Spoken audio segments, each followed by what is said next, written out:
नमस्कार मित्रांनो, कथेचा ठेवा या चॅनलमध्ये पुन्हा एकदा आपलं मनापासून खूप खूप स्वागत आहे। आज आपण अतिशय भाऊ बहिणीचं नातं घट्ट करणारी आणि भाऊ बहिणीमध्ये खूप सारं प्रेम घेऊन येणारी कथा आपण पाहणार आहोत।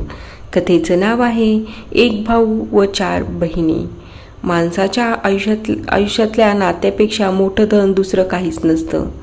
घरातील प्रेम, आपुलकी, काळजी आणि एकमेकांसाठी केलेली झगडणारी माणसं हेच खरं वैभव असतं।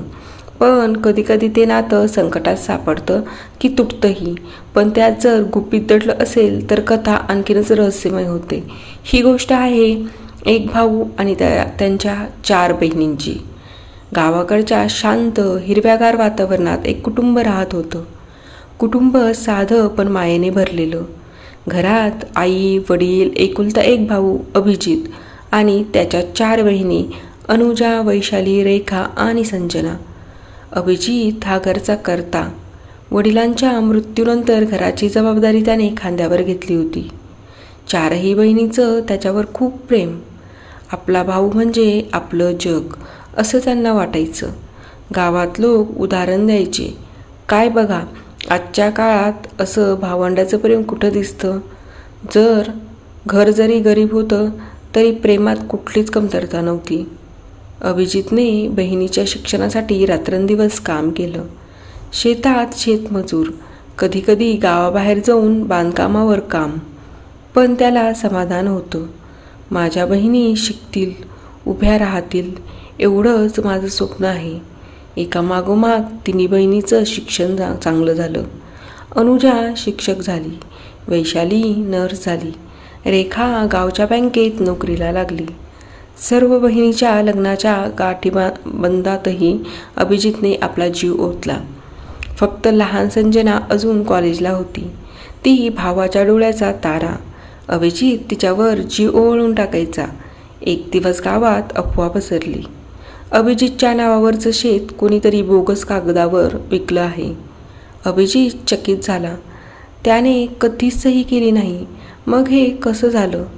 तो तहसील कचेरीत गेला तर त्याला सांगितलं, तुझ्या बहिणीपैकी कुणीतरी सही केली आहे। अभिजितचा विश्वासच बसेना। माझ्या बहिणी मला असं कधीच करू शकत नाहीत। त्या माझं आयुष्य आहेत। पण कागदावर सही खरंच होती आणि ती कोणाची आहे हे शोधणं आवश्यक झालं। अभिजितचं मन गोंधळलं। घरातलं माहोल बदलला। तो डोळ्यात पाणी आणून बहिणींना विचारू लागला, कुणी माझ्या पाठीमागे असं केलं? मी आयुष्य घालवलं तुमच्यासाठी आणि तुम्हीच माझं घर विकायचं ठरवलं? चारही बहिणी रडू लागल्या। प्रत्येकजण शपथ घेऊन सांगत होता, भाऊ नाही, आम्ही नाही रे, आम्ही तुझ्या शपथेवर सांगतो। अभिजितला कुणावर विश्वास ठेवावा आणि कुणावर नाही हे कळेना। एका रात्री अभिजित जागा होता। त्यानं पाहिलं संजना चोरट्या पावलांनी कुठेतरी बाहेर जात होती। तो शांतपणे तिच्या मागे गेला। गावाच्या कडेला जुन्या विहिरीजवळ एक अनोळखी माणूस तिची वाट बघत होता। त्या माणसाच्या हातात कागद होती। अगदी त्याच शेतजमिनीच्या। अभिजितचे डोळे पाणावले। माझीच लाडकी बहीण? सकाळी त्याने संजनाला विचारलं। संजना हंबरडा फोडून रडू लागली, भाऊ माझा दोष नाही। त्या माणसाने मला ब्लॅकमेल केलं। माझे कॉलेजचे फोटो एडिट करून तो पसरवेल असं सांगत होता। माझी इज्जत वाचवण्यासाठी मी सही केली। पण मला माहिती नव्हतं की हे आपल्या शेतावर होतं। अभिजित स्तब्ध झाला। त्याला राग आला, पण बहिणीवरचं प्रेम आडवं आलं। तू माझ्यावर विश्वास ठेवून शकली नाहीस।